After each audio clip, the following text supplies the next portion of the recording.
Hello നമസ്കാരം. ഏറ്റവും പുതിയ സിനിമാ വിശേഷങ്ങളുമായി പുതിയൊരു വീഡിയോയിലേക്ക് എല്ലാവർക്കും സ്വാഗതം. പൃഥ്വിരാജ് നായകനായി നിസാം ബഷീർ സംവിധാനം ചെയ്ത് ഇന്നലെ ജൂലൈ 9 വ്യാഴാഴ്ച തിരഞ്ഞെടുത്ത മലയാള സിനിമയാണ് ഐ നോബഡി. ചിത്രം രണ്ടാം ദിവസവും ആദ്യ വെള്ളിയാഴ്ചയും കൂടിയാണ് ഇന്ന് പിന്നിടുന്നത്. ചിത്രത്തിൽ പാർവതി തിരുവോത്ത്, വിജയരാഘവൻ, അശോകൻ, ഹക്കിം ഷാജഹാൻ, നന്ദു എന്നിങ്ങനെയായിരുന്നു മറ്റ് പ്രധാനപ്പെട്ട താരങ്ങൾ. ഈ സിനിമയുടെ ആദ്യ ദിവസത്തെ കളക്ഷനുമായി ബന്ധപ്പെട്ട് ഏറ്റവും ഒടുവിൽ വന്ന അപ്ഡേറ്റ് പ്രകാരം ഈ സിനിമ ഇന്നലെ കേരളത്തിൽ 2,26,00,000 രൂപയാണ് കളക്ട് ചെയ്തിരിക്കുന്നത്. കർണാടകയിൽ 22 ലക്ഷം, തമിഴ്നാട്ടിൽ 11,50,000, തെലുങ്ക് സംസ്ഥാനങ്ങളിൽ 4,50,000 എന്നിങ്ങനെ ഇന്ത്യൻ ഗ്രോസായി 2,67,00,000 രൂപ കളക്ട് ചെയ്തിട്ടുണ്ട്. വിദേശത്ത് ആദ്യ ദിവസം കളക്ട് ചെയ്തത് 1,20,00,000 രൂപയാണ്. അങ്ങനെ ഫസ്റ്റ് ഡേ വേൾഡ് വൈഡ് ഗ്രോസായി സിനിമ നേടിയെടുത്തിരിക്കുന്നത് 3,87,00,000 രൂപയാണ്. ഇനി രണ്ടാം ദിവസം ഇന്ന് വെള്ളിയാഴ്ചയിലേക്ക് വന്നാൽ ഇന്ന് കേരളത്തിൽ 1,10,00,000 റേഞ്ചിലാണ് പ്രതീക്ഷിക്കുന്നത്. അങ്ങനെ 2 ദിവസം കൊണ്ട് 3,35,00,000 റേഞ്ചിലാണ് സിനിമ കേരളത്തിൽ എത്തിച്ചേർന്നിരിക്കുന്നത്. 2 ദിവസത്തെ വേൾഡ് വൈഡ് കളക്ഷൻ 6 കോടി റേഞ്ചിലും പ്രതീക്ഷിക്കുന്നു. അജയ് ദേവ്ഗൺ നായകനായി ഇന്ദ്രകുമാർ സംവിധാനം ചെയ്ത് ഇന്ന് ജൂലൈ 10 തിയേറ്ററിലെത്തി വമ്പൻ ട്രെൻഡിംഗ് നേടിയെടുത്ത് മുന്നോട്ട് പോകുന്ന ബോളിവുഡ് സിനിമയാണ് ധമാൽ 4. അർഷാദ് വാഴ്സി, റിതേഷ് ദേശ്മുഖ്, ജാവേദ് ജാഫേരി, രവി കിഷൻ, സഞ്ജയ് മിശ്ര, ഉപേന്ദ്ര ലിമായെ, അഞ്ജലി ആനന്ദ്, ഇഷ ഗുപ്ത എന്നിങ്ങനെയാണ് പ്രധാന താരങ്ങൾ. സിനിമയുടെ കളക്ഷനുമായി ബന്ധപ്പെട്ട് ഏറ്റവും ഒടുവിടുന്ന ട്രാക്കേഴ്സ് റിപ്പോർട്ട് പ്രകാരം നെറ്റ് കളക്ഷനായി സിനിമ ഇന്ത്യയിൽ നേടിയെടുത്തിരിക്കുന്നത് 13,80,00,000 രൂപയാണ്. ഗ്രോസ് കളക്ഷനായി 17 കോടി കളക്ട് ചെയ്ത ഈ സിനിമ വിദേശത്ത് 5,50,00,000 രൂപയും കളക്ട് ചെയ്തിട്ടുണ്ട്. അങ്ങനെ വേൾഡ് വൈഡ് ഓപ്പണിംഗ് ആയി സിനിമ നേടിയെടുത്തിരിക്കുന്നത് 22,50,00,000 രൂപയാണ്. 200 കോടി രൂപയാണ് ഈ സിനിമയുടെ ബഡ്ജറ്റ് പ്രതീക്ഷിക്കുന്നത്. ജൂൺ 19 തിയേറ്ററിൽ ക്ലീൻ ഹിറ്റ് വിജയം സ്വന്തമായി കഴിഞ്ഞ മലയാള സിനിമയാണ് ബാലൻ. ചിദംബരം സംവിധാനം ചെയ്ത ഈ സിനിമ 4ാമത്തെ വെള്ളിയാഴ്ച കൂടിയായ 22 ദിവസമാണ് ഇന്ന് പിന്നിടുന്നത്.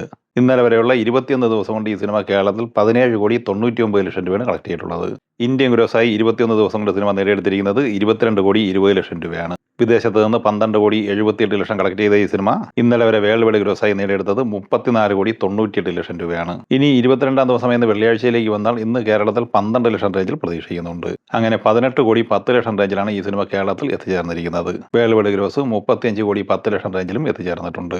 ജൂലൈ 3 തിയേറ്ററിൽ നിലവിൽ ക്ലീൻ ഹിറ്റ് വിജയം സ്വന്തമാക്കിയ തമിഴ് സിനിമയാണ് ഗാട്ടാ ഗുസ്തി 2. ഈ സിനിമ തമിഴ്നാട്ടിൽ ഇന്നലെ വരെ കളക്ട് ചെയ്തത് 23,23,00,000 രൂപയാണ്. കർണാടകയിൽ 1,89,00,000 കളക്ട് ചെയ്ത ഈ സിനിമ കേരളത്തിൽ 7 ദിവസം കൊണ്ട് 1,04,00,000 രൂപ സ്വന്തമാക്കിയിട്ടുണ്ട്. ഇന്ത്യൻ ഗ്രോസായി ഇന്നലെ വരെ ഈ സിനിമ നേടിയെടുത്തിരിക്കുന്നത് 26,14,00,000 രൂപയാണ്. വിദേശത്ത് 4,15,00,000 കളക്ട് ചെയ്ത ഈ സിനിമ 7 ദിവസത്തെ വേൾഡ് വൈഡ് ഗ്രോസായി നേടിയെടുത്തത് 30,29,00,000 രൂപയാണ്. 8ാം ദിവസം എന്ന വെള്ളിയാഴ്ചയും ഈ സിനിമയുടെ വേൾഡ് വൈഡ് ഗ്രോസ് 2 കോടി റേഞ്ചിൽ തന്നെയാണ് പ്രതീക്ഷിക്കുന്നത്. അങ്ങനെ 8 ദിവസം കൊണ്ട് ലോകമെമ്പാടുമായി 32,50,00,000 റേഞ്ചിലാണ് സിനിമ എത്തിച്ചേർന്നിരിക്കുന്നത്. ജൂലൈ 3 തിയേറ്ററിലെത്തി മികച്ച കളക്ഷൻ നേടിയെടുത്ത് മുന്നോട്ട് പോകുന്ന ബോളിവുഡ് സിനിമയാണ് ആൽഫ. ഈ സിനിമയുടെ ഇന്നലെ വ്യാഴാഴ്ച വരെയുള്ള 7 ദിവസത്തെ ട്രാക്കേഴ്സ് ഫിഗറും ഒഫീഷ്യൽ പോസ്റ്ററും പുറത്തു വന്നിട്ടുണ്ട്. കേരളത്തിൽ ഇന്നലെ വരെ ഈ സിനിമ കളക്ട് ചെയ്തിട്ടുള്ളത് 77 ലക്ഷം രൂപയാണ്. ഇന്ത്യൻ ഗ്രോസായി 58,62,00,000 രൂപയാണ് സിനിമ ട്രാക്കേഴ്സ് റിപ്പോർട്ട് പ്രകാരം നേടിയെടുത്തിരിക്കുന്നത്. വിദേശത്ത് 22,95,00,000 ഉൾപ്പെടെ 81,57,00,000 രൂപയാണ് ഈ സിനിമ നേടിയെടുത്തിരിക്കുന്നത്. ഒഫീഷ്യൽ പോസ്റ്റർ പ്രകാരം ഈ സിനിമ ഇന്നലെ വരെ കളക്ട് ചെയ്തിരിക്കുന്നത് 81,51,00,000 രൂപയാണ്. അപ്പോൾ ട്രാക്കേഴ്സ് ഫിഗറും ഒഫീഷ്യൽ പോസ്റ്ററും തമ്മിൽ കേവലം 6 ലക്ഷം രൂപയുടെ വ്യത്യാസം മാത്രമാണ് ഉള്ളത്.